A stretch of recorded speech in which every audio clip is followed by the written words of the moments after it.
বিমানবন্দরে বোমাতঙ্ক। এই মুহূর্তে ব্রেকিং নিউজ, কলকাতা শিলং ইন্ডিগোর বিমানে বোমাতঙ্ক। বিমানবন্দরের টয়লেটে চিরকুটে বম থ্রেট।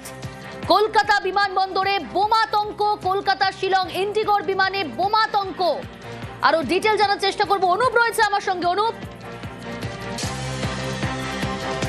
বিমানবন্দরে মূলত একটি বিমানের মধ্যে বোমাতঙ্ক। ইন্ডিগো বিমান কলকাতায় যখন শিলং যাওয়ার কথা ছিল এবং সেই সময় বিমানের মধ্যে যখন কেবিন ক্রু তিনি যখন টয়লেটের মধ্যে দেখতে পায় যে সাদা কৃষ্ণকার পাতায় লেখা রয়েছে বিমানের মধ্যে বোমা রাখা রয়েছে। এই যে ঘটনা, এরপরে সিআইএসএফ কে গোটা বিষয়টি জানানো হয়। বিমানের মধ্যে যে সমস্ত যাত্রী ছিল তাদেরকে নিরাপদের মধ্যে বাইরে নিয়ে আসা হয়। এই মুহূর্তে এখনো পর্যন্ত কলকাতা বিমানবন্দরের মধ্যে বিমান বে নাম্বার 324-এ কিন্তু এখনো পর্যন্ত এই চেকিং চলছে। কিন্তু কে বা কারা এইভাবে বিমানের যে টয়লেটের মধ্যে এভাবে বোমা রাখা রয়েছে এমনটা লেখা হলো কিছু ব্যাপারে, সেটা কোনো খতিয়ে দেখা হচ্ছে, সিসি ক্যামেরা ফুটেজ খতিয়ে দেখা হচ্ছে। অন্যত বিমানের মধ্যে আদতে কোনো কিছু রয়েছে কিনা জানিয়ে বোমাতঙ্ক চলায় সেই বিষয়ে খতিয়ে দেখা হচ্ছে। সিআইএসএফ আধিকারিক, দমকলের আধিকারিক তারা প্রত্যেকে যেমন রয়েছে, অন্যদিকে বিমানের যে যাত্রী তাদেরকে নিরাপদ আশ্রয় নিয়ে আসা হয়েছে।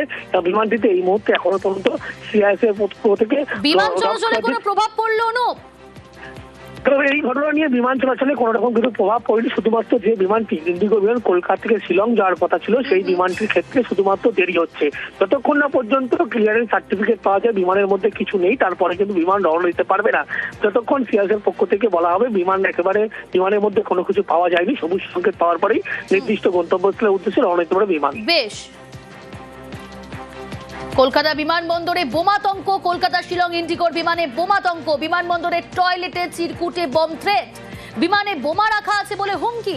বিমানটি সকাল 9:45-এ রওনার কথা ছিল। তড়িঘড়ি খালি করা হয় ইন্ডিগোর বিমান, যাত্রীদের নামিয়ে দেওয়া হয়।